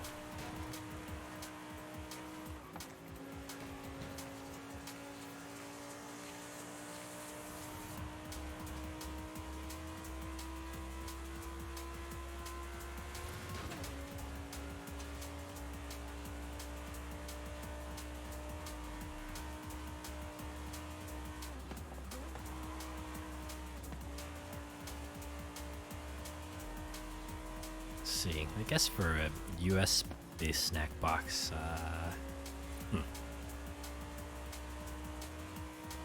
Imagine they probably have like probably at least like one Hershey's candy in there, a Hershey's bar. Like that's a name most people know, one way or another. Sour Patch Kids, Twizzlers, Laffy Taffy, Tootsie Rolls. Oh yeah. Some Wonka candy as well. Imagine bars. Yeah. Yeah, that sounds about right. That's probably the kinds of candies. Hershey's, yeah.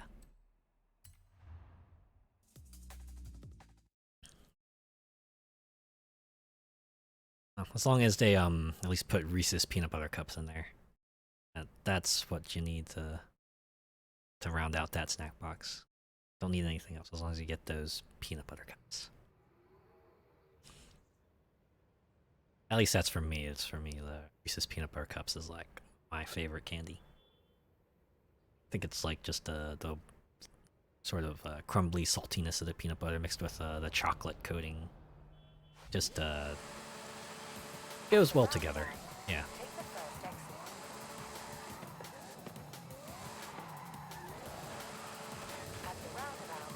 Ah, you do get Hershey's over there and Reese's. Alright.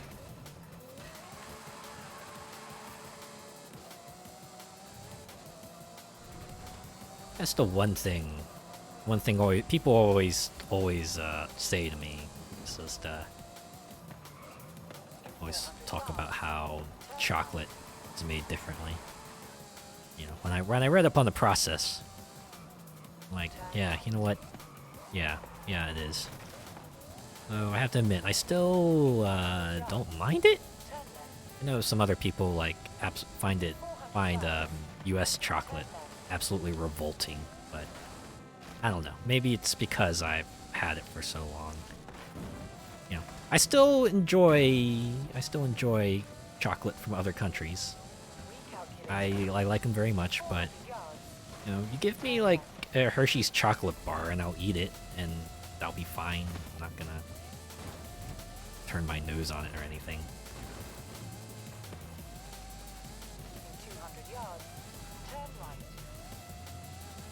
Didn't mind it even though I'm a big chocolate fan. Yeah, see? Figured that's probably like a standard reaction, but I don't know.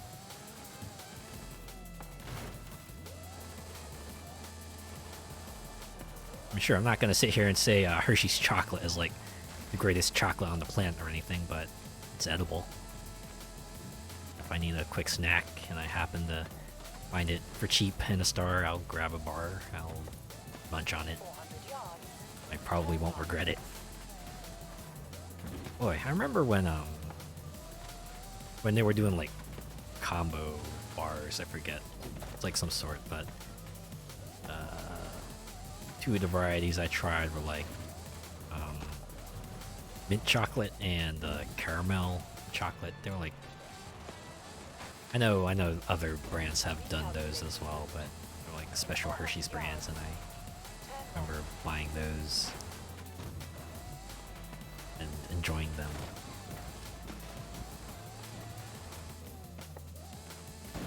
I admit, I don't know, something about mint chocolate that I really enjoy. I know other people take issue with that, but I don't know what it is about it that I enjoy, but yes, kind of like the sort of fresh taste of the mint and the sweet chocolate. Think they pair off nicely together.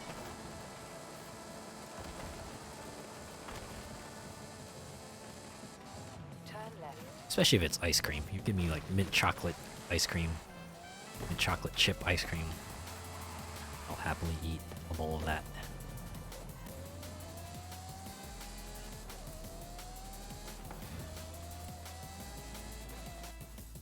So, when it comes to ice cream flavors, I think my absolute favorite would be peanut butter ripple.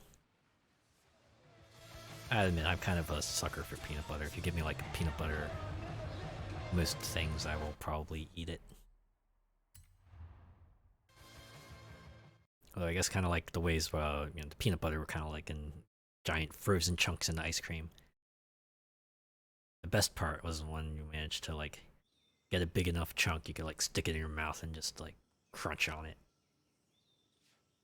It's like melt in your mouth too, and you'd be able to chew it up. Mm.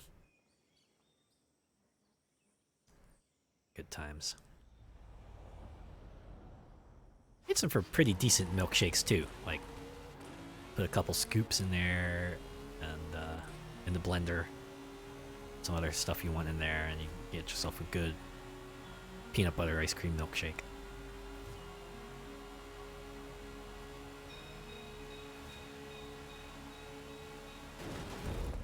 Passion fruit is a good one. Ah, yes, mango. I admit, I'm a sucker for mango flavored things as well. Coconut ice cream is super nice. Yeah, coconut and desserts is also a very, very good combination. Yeah, I enjoy coconut ice cream, but you can also enjoy like a coconut topped cookie, or like a coconut topped donut, or coconut cake, of course.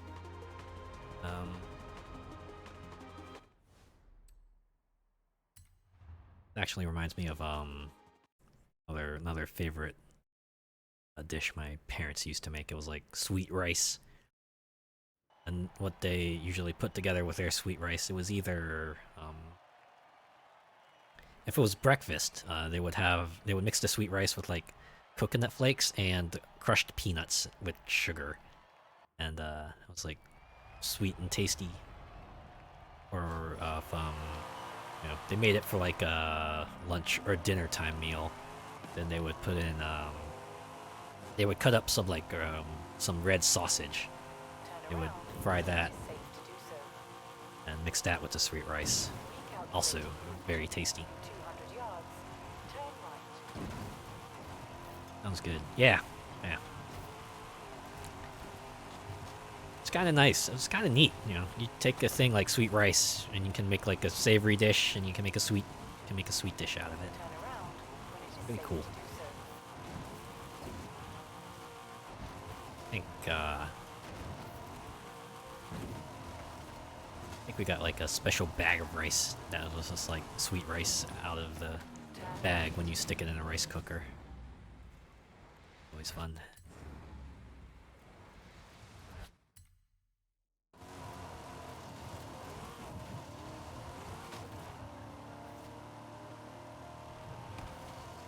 Do you have any like particular childhood dishes that you enjoyed?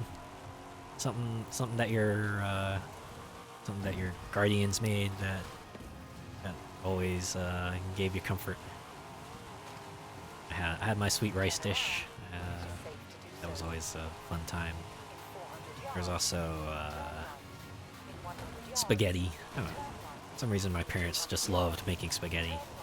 And well, I enjoyed eating it, so it was a win-win for us. My nan used to be a master at making comfort food. Yeah, I'm sure we all had that relative who just had the best cooking. Yeah. Go to their family gathering. Everyone will always talk about it, you know. Their relative's famous dish. Grandma portions. Yeah. Gotta eat up. You're a grown kid. Put a lot on the plate. And take some home with you, too. Feed you to within an inch of your life. Oh, for sure. Yeah. Absolutely. Would never go home starving, that's for sure. Most of the time you would get leftovers as well. You know, give you a container, like, hey, yeah, take some of this and have yourself food for the next few days. Time is.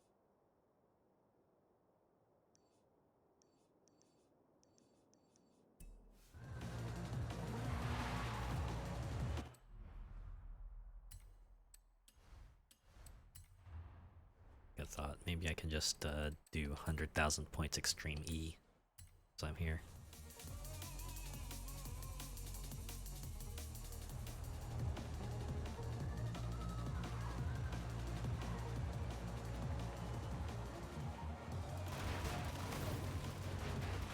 And we'll do homemade fries, sauce with pork chop, so good.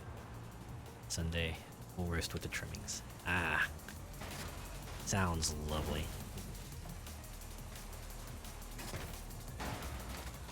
Always something to look forward to. Going to that relatives, you know, gonna have the best meal of the year, or at least one that comes close to it.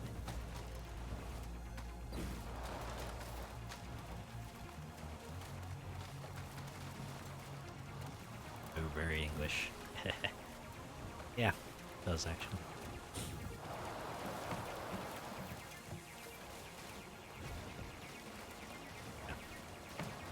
The US, it'll be like turkey and stuffing, and of course the mashed potatoes.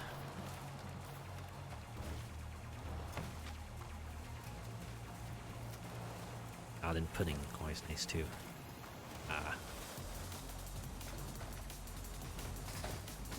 For me, or at least for my sister-in-law, she would make a sweet potato casserole. It was very interesting. It was like sweet potatoes and marshmallows. It's like bake it in a tin.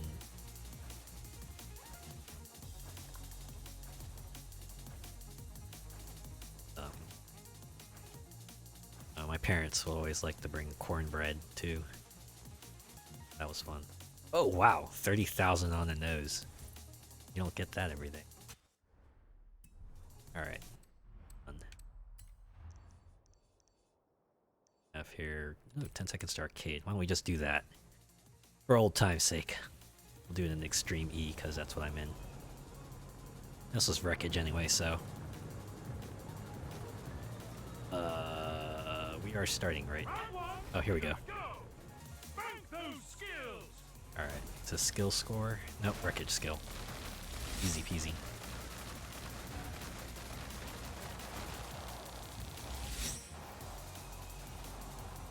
Basically, mashed potato and flour. Stick in a big bowl, glass baking dish.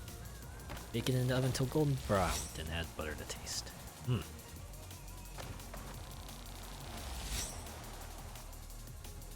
Sounds good, actually. Oh, I usually won't turn down a potato-based dish. Something about the taste of potatoes I like.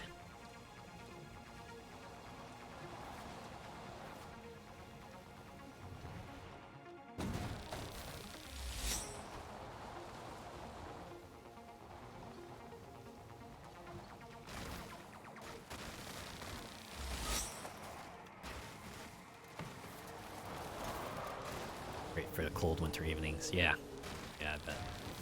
That's like warm food in general. Warm food warms your stomach. Helps keep your mind off the weather. Oh man. Guessing that's probably like a universal tradition after a big feast comes the after feast where you're just everyone's just sitting around wherever and just digesting the food. Always a running joke.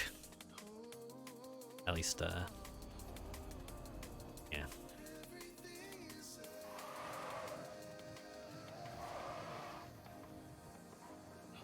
I think there was like an old commercial, I remember that was kind of made fun of that. Or talk about the tryptophan in turkey makes you sleepy. Cheers for tryptophan. Trip to Alaska, trip to Hawaii, trip to Bahamas.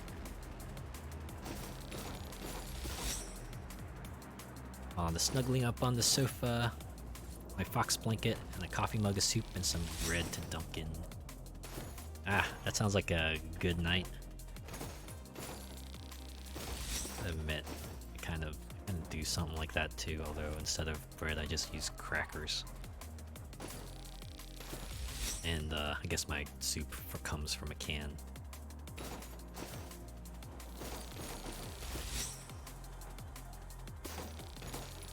Although I always try to get like, you know, the crackers that aren't just like, you know, plain saltines or whatever.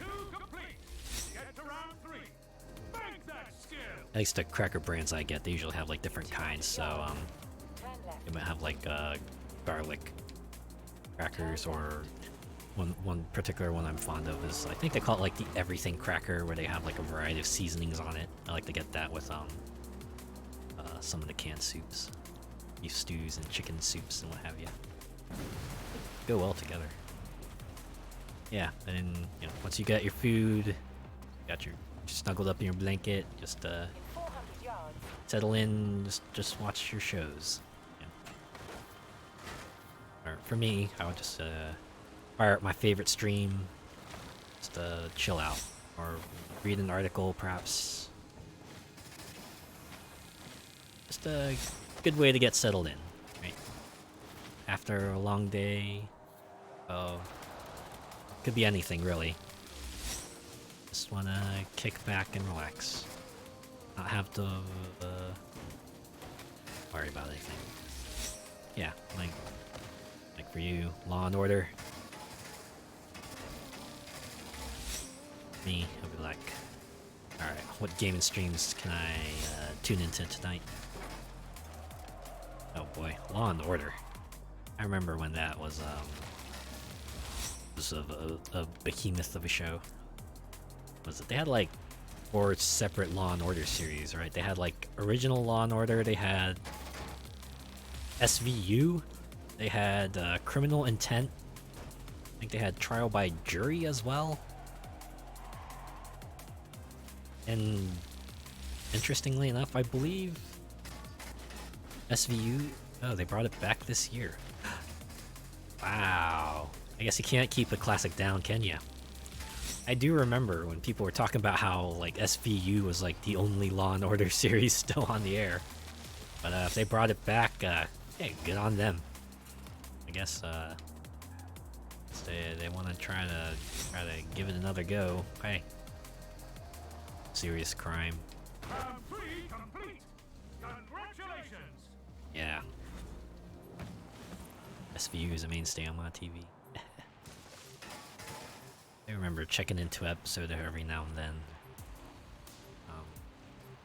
Last I checked, I saw that they got rid. They was that what's his face? Was Elliot Stabler? He wasn't on the show anymore apparently.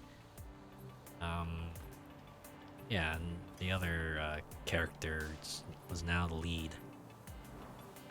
I guess with a long runner like that, you are gonna have like, you know, pretty significant cast turnover. But always fascinating to see.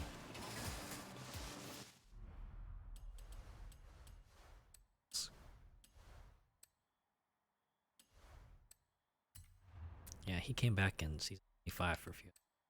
Yeah, sure. They got rid of him because he wanted too much.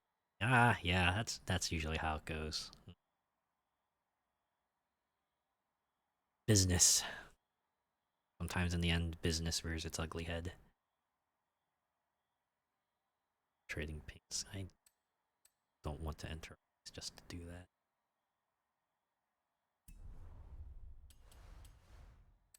It's my message center. Okay. Thank you for.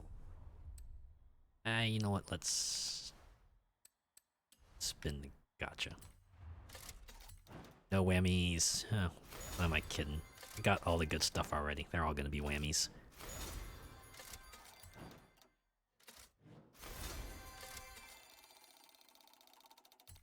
Oh, wait. Stabler's the main star of Law and Order Serious Crime. I guess, can't keep him away forever.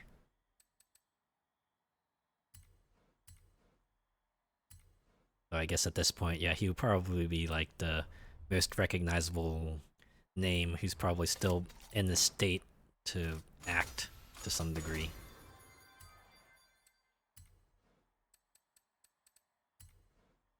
Even All Law and Order. Okay, I think I did hear of it. Yes, but yeah, that's yeah. Wow, Law and Order. Yeah, it's it had a pretty wide reach for a long time there.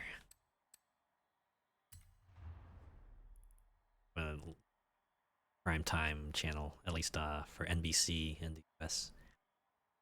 Have a Law and Order night. So all Law and Order shows.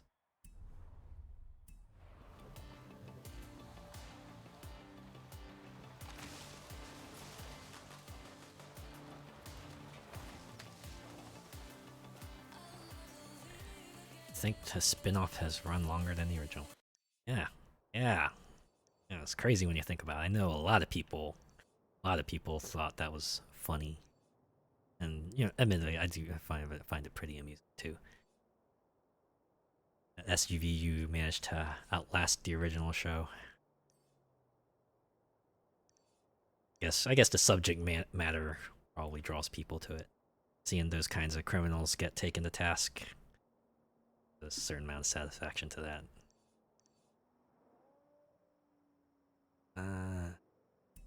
Huh. Done pretty much everything I wanted to do in the playlist. I think Hot Wheels DLC, I've done everything that's of import here. Everything else is just like, seems like the rest of the tasks here, yeah.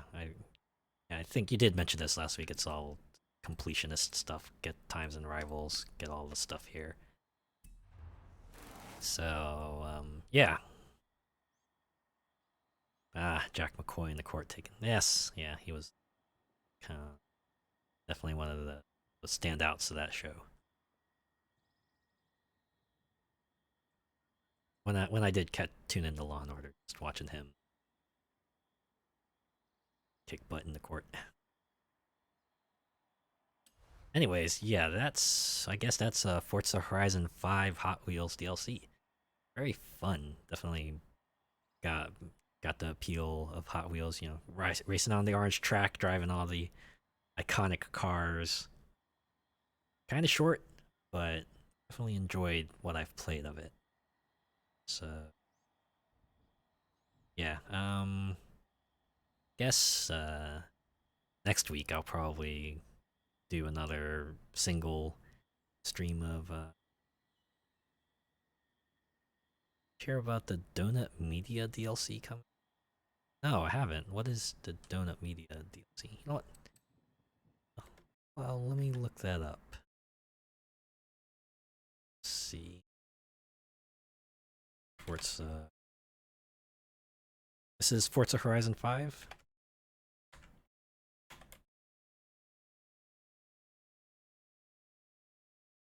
Car YouTube channel. Oh, is that so? Yeah, okay, I see. I'm looking at an article here. Surprise new DLC pack. Forza Horizon 5 is coming in the next few weeks, focusing on YouTube channel Donut Media. No specific details, but the people of the channel did reveal that they scanned our faces. Oh, the hosts will be appearing, along with some of the vehicles. Alright. Okay. Oh. Yeah, it says here.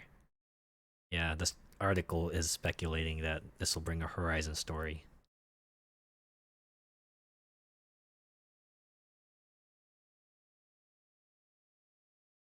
But this is probably cool.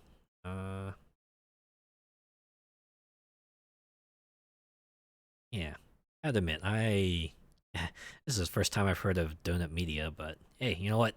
This is pretty cool. Maybe I'd admit, I haven't done like many of the Horizon 5 stories. Maybe I'll have to check those out one of these days. Something different at least. Yeah, that's for sure. Especially if it's free. I can appreciate that. But in any case, I think next week I'll probably go back to Need for Speed Hot Pursuit and play that for a week while I decide what I do next for Wednesday race night. Think that'll do it for this stream. Yeah. Thanks for coming by. Thanks for tuning in. Yeah, have a good one. I'll be back on Friday to continue Voice of Cards. But yeah, I'll see you then.